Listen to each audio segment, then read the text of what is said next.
Ito ay ang unique QR code para madaling tumanggap ng digital payments tulad ng GCash, Maya at iba pa mula sa inyong suki. I-scan ni suki ang QR code gamit ang kanilang cellphone at maaari na silang magpadala ng bayad para sa kanilang mga binibili sa inyong tindahan like mga paninda, ayan, load, P-bills, and cash out. O diba, saan ka pa? Ang Saripay QRPH, hindi nyo na kailangan mag-top up para magka-grow points.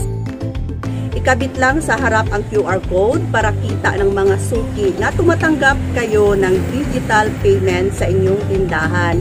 Kung magbabayad na si suki gamit ito, kailangan lang niyang buksan ang kanyang e-wallet o bank app. Halimbawa, GCash, at iscan ang Saripay QRPH code at i-type ang exact amount na isi-send.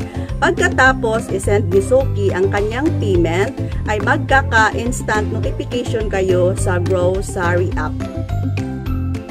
Mag-request ng free Saripay QRPH sa grocery app, siguraduhin may at least one delivered order na kayo sa grocery para maging eligible.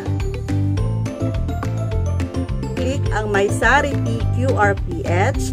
Next, i-click ang request for free Saripay QRPH. So, ayan, congrats, naka-request ka na ng printed QRPH.